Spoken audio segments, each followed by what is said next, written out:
സങ്കീർത്തനങ്ങൾ അധ്യായം 109. കർത്താവേ, പ്രതികാരം ചെയ്യണമേ.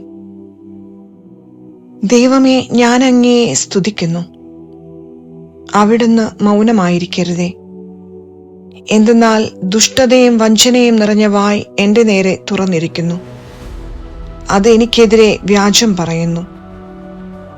വിദ്വേഷം നിറഞ്ഞ വാക്കുകൾ കൊണ്ട് അവർ എന്നെ വളഞ്ഞു. അകാരണമായി അവർ എന്നെ ആക്രമിക്കുന്നു. ഞാൻ അവർക്ക് വേണ്ടി പ്രാർത്ഥിക്കുമ്പോൾ പോലും എന്റെ സ്നേഹത്തിനു പകരമായി അവർ കുറ്റാരോപണം നടത്തുന്നു. നന്മയ്ക്കു പകരം തിന്മയും സ്നേഹത്തിനു പകരം വിദ്വേഷവും അവരെനിക്ക് തരുന്നു. അവനെതിരെ ഒരു ദുഷ്ടനെ നിയോഗിക്കണമേ. നീചൻ അവന്റെ മേൽ കുറ്റം ആരോപിക്കട്ടെ. വിചാരണയിൽ അവൻ കുറ്റക്കാരനായി കാണപ്പെടട്ടെ.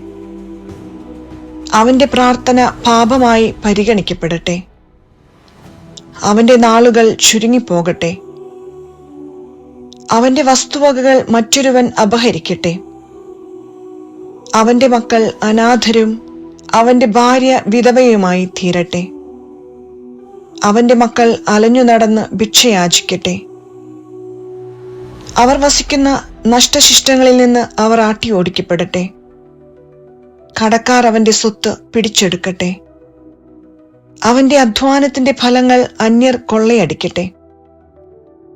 അവനോട് കാരുണ്യം കാണിക്കാൻ ആരുമുണ്ടാകാതിരിക്കട്ടെ. അവന്റെ അനാഥരായ മക്കളോട് ആർക്കും അലിവു തോന്നാതിരിക്കട്ടെ.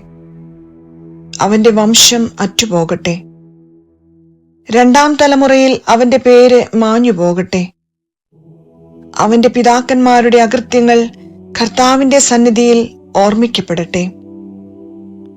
അവന്റെ മാതാവിന്റെ പാപം മാഞ്ഞു പോകാതിരിക്കട്ടെ. അവ നിരന്തരം കർത്താവിന്റെ മുൻപാകെ ഉണ്ടായിരിക്കട്ടെ. അവന്റെ സ്മരണ ഭൂമിയിൽ നിന്ന് വിച്ഛേദിക്കപ്പെടട്ടെ.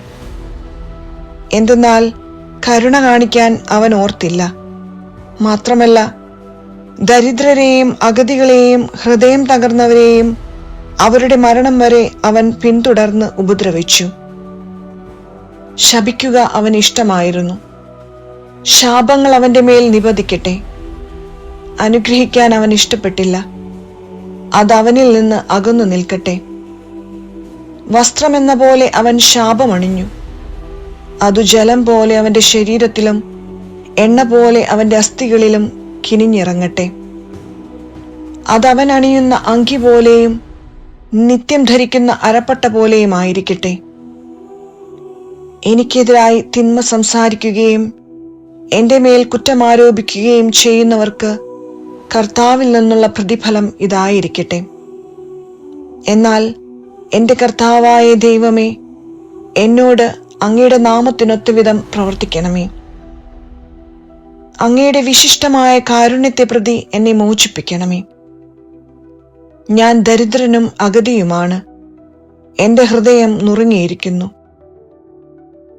സായാഹ്നത്തിലെ നിഴൽ പോലെ ഞാൻ കടന്നുപോകുന്നു.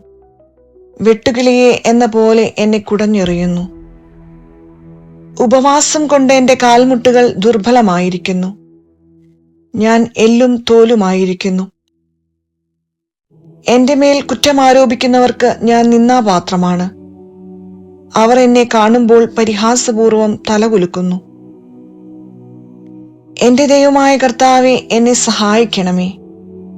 അങ്ങയുടെ കാരുണ്യത്തിനൊത്തവിധം എന്നെ രക്ഷിക്കണമേ. കർത്താവേ, ഇത് അങ്ങയുടെ കരമാണെന്നും അവിടുന്നാണ് ഇത് ചെയ്തതെന്നും അവർ അറിയട്ടെ. അവർ ശപിച്ചുകൊള്ളട്ടെ. എന്നാൽ അവിടുന്ന് അനുഗ്രഹിക്കണമേ.